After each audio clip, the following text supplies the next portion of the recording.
Hello guys, இது ஒரு morning ஒரு மினி விலாக் தான்.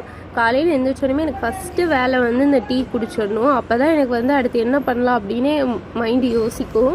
சரி, டீ வச்சு குடிச்சு முடிச்சோடனே எனக்கு காலையில் கொஞ்சம் நேரமாக எழுந்தனால பாப்பாவோட ஃபுட் வேர்ஸ் எல்லாத்தையுமே வாஷ் பண்ணி வச்சிடலாம் அப்படின்னு சொல்லிட்டு பிளான் பண்ணேன். ஒன்று கூட எடுத்து வைக்காமல் எல்லாத்தையுமே வாஷ் பண்ணிவிட்டேன். அப்புறம் பார்த்தா தான் இன்றைக்கி வெளியே போகலாம் அப்படின்னு சொல்கிறாங்க. சரி, அவங்க கிளம்புறதுக்குள்ளே காஞ்சிரும் அப்படிங்கிற ஒரு நம்பிக்கை தான். நான் சின்ன பிள்ளையாக இருக்கும்போதெல்லாம் இவ்வளோ ஆப்ஷன்ஸ் கிடையாது. ஆனால் நம்ம குழந்தைங்களுக்கு வந்து இந்த ட்ரெஸ்க்கு இது போட்டால் நல்லாயிருக்கும், அது போட்டால் நல்லாயிருக்கும் அப்படின்னு சொல்லிட்டு நம்ம ஒவ்வொன்றா வாங்குகிறோம். ஸோ அந்த மாதிரி தான் ஒன்று ஒன்றா வாங்கினது தான் இப்போது இவ்வளோ இருக்குது. ஆனால் அவன் நடந்து பழகியே 1 month தான் ஆகுது.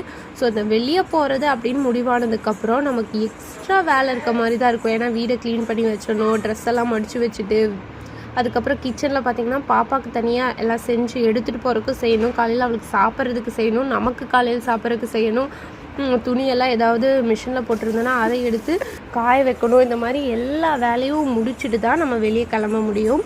சரி, மதியம் வெளியே சாப்பிட்ற பிளானுங்கிறனால காலையில் சிம்பிளாக கார சட்னி அரைச்சிருந்தேன். அதுக்கு வந்து அடமாவு நைட்டே அரைச்சி வச்சுருந்தேன்னா அதுதான் ஊற்றிடலான்னு சொல்லிட்டு இதில் வந்து நான் வந்து கடலைப்பருப்பு, அதுக்கப்புறம் உளுத்தம்பருப்பு, இட்லி அரிசி, இது கூட ஒன்று போட்டேன், அது என்னென்னு மறந்துட்டேன். இதெல்லாத்தையும் வந்து ஒரு 2 hours ஊற வச்சுட்டு அது கூட வரமிளகாய், சீரகம் போட்டு அரைச்சிருந்தேன். எண்ணெய் நிறைய யூஸ் பண்ணுறேன்னா அந்த மாதிரி ஒரு நவீன மிஷின் வந்து என் ஹஸ்பண்ட் கண்டுபிடிச்சி கொடுத்துருக்காரு. ஸோ பாப்பாவுக்குமே வந்து காலையில் நான் அந்த அடை தோசை தான் கொடுத்துருந்தேன். அது அவங்களுக்கு ரொம்ப பிடிக்கும். முதல்லலாம் வந்து அவ்வளோவா காரம் வந்து விரும்ப மாட்டாங்க, வெறும் தோசை அப்படி தான் சாப்பிடுவாங்க. ஆனால் இப்போல்லாம் வந்து அதில் சட்னியில் டிப் பண்ணி கொடுத்தா தான் சாப்பிடுவாங்க.